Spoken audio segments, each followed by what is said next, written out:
आपण पाहताय महाधुरळा.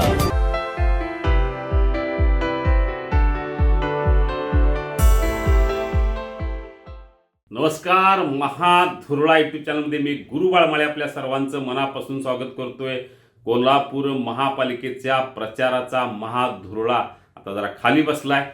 उद्या मतदान आहे, त्यामुळे आज दिवसभर भेटीगाठी, लक्ष्मीदर्शन, जोडण्या यामध्ये सगळे गुंग आहेत. महायुती की महाविकास आघाडी याचा फैसला मतदारांच्या हातात उद्या आहे.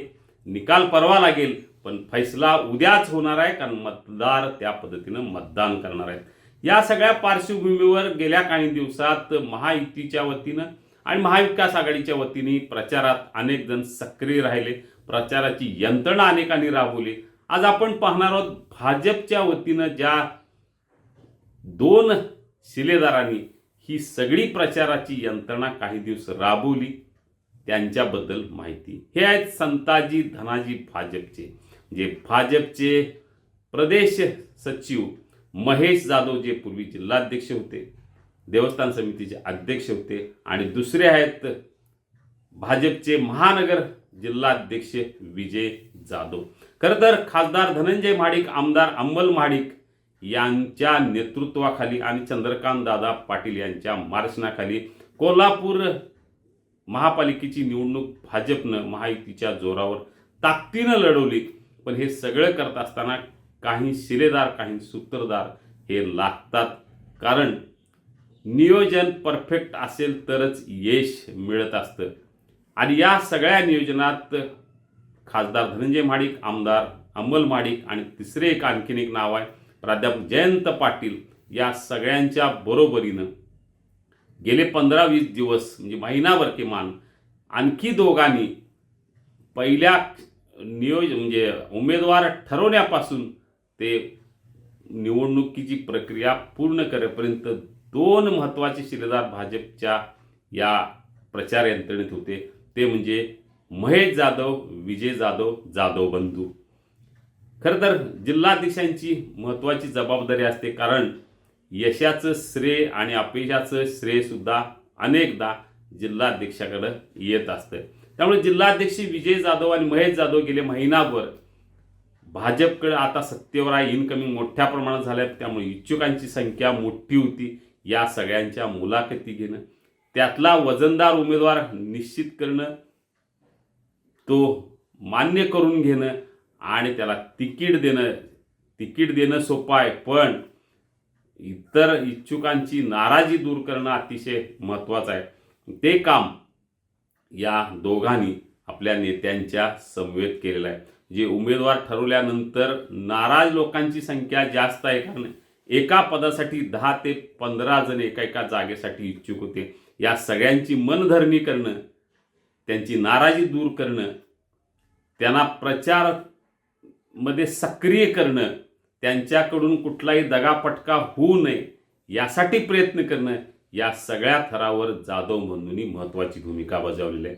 त्यानंतर प्रत्यक्ष जेव्हा प्रचार सुरू झाला तेव्हा ह्यांनी 50पेक्षा अधिक रोज 10 दिवसात सभा तर घेतल्यात, पण कोपरा सभा असू दे, प्रचार फेरी असू दे, भेटीगाठी असू दे, रुसवे फुगवे असू दे, मानापमान असू दे, या सगळ्या प्रक्रियेत हे दोन्ही जाधव बंधू सक्रिय होते. गेल्या 30-32 वर्षापासून खरं तर हे भाजपमध्ये दोघंही आहेत. त्यामुळं लहानसहान गोष्टी भाजपच्या या दोघांनाही चांगल्या माहीत आहेत. हे सगळं करत असताना 2 दौरे महत्त्वाचे झाले. मुख्यमंत्री देवेंद्र फडणवीस, प्रदेशाध्यक्ष रवींद्र चव्हाण यांचे दौरे झाले. त्यांच्या दौऱ्याचं नियोजन करणं, उमेदवाराला काय कमी पडते, उमेदवार कुठे कमी पडतो, त्याला काय हवं आहे याचा पुरवठा करणं, आणि आढावा घेऊन काही गोष्टी नियंत्रित करणं, काही गोष्टींचं जे काय करायचं आहे ते परफेक्ट नियोजन करणं, या सगळ्यामध्ये जाधव बंधूंनी अतिशय महत्त्वाची भूमिका बजावली. आणखीन एक महायुती झाली कोल्हापुरात, त्यामुळे इतर पक्षाच्या, आपल्या मित्र पक्षाच्या नेत्याशी समन्वय ठेवणं अतिशय महत्त्वाचं असणं. कारण मला का बोलवलं नाही, त्याला का बोलवलं, मला का मान दिलं नाही, हा प्रकार मोठ्या प्रमाणात असतो. तो होऊ नये म्हणजे एकीकडे पालकमंत्री प्रकाश आंबेडकर आहेत, वैद्यकीय शिक्षण मंत्री हसन मुश्रीफ, आमदार राजेश क्षीरसागर या सगळ्यांशी योग्य समन्वय ठेवण्याची जबाबदारी सुद्धा या जाधव बंधूंनी ठेवली. जे जाहीरनामा तयार करण्यापासून ते जाहीर करेपर्यंत आणि सगळ्या नेत्यांशी समन्वय ठेवणे, त्यांच्या प्रचार सभा ठेवणे, त्यांचं नियोजन करणे, प्रचाराच्या जागा ठरवणे, ते यशस्वी व्हावं म्हणून ते सुद्धा काही गोष्टी त्यासाठी करणे, या सगळ्यामध्ये जाधव बंधूंची भूमिका अतिशय महत्त्वाची होती. प्रचारात म्हणजे पडद्यामागची सूत्र पण हलवली आणि थेट प्रत्यक्ष प्रचारात ही दोघे मोठ्या प्रमाणात सहभागी झाले. त्यामुळे गेल्या 10-15 दिवसात भाजपमध्ये चर्चा होती या दोन जाधव बंधूंचीच, म्हणजे खासदार धनंजय महाडिक, आमदार अमल महाडिक, प्राध्यापक जयंत पाटील आणि हे दोन जाधव बंधू यांनी प्रचाराची सूत्र मोठ्या प्रमाणात खांद्यावर घेऊन भाजपला जी काय हवा तयार केली त्यामध्ये या सगळ्यांचा निश्चितपणे वाटा आहे. निकाल काय लागेल त्याच्यावर बरंच अवलंबून आहे, पण गेल्या काही दिवसात या सगळ्यांनी भाजपला जास्तीत जास्त जागा मिळवून देण्यासाठी प्रयत्न केला.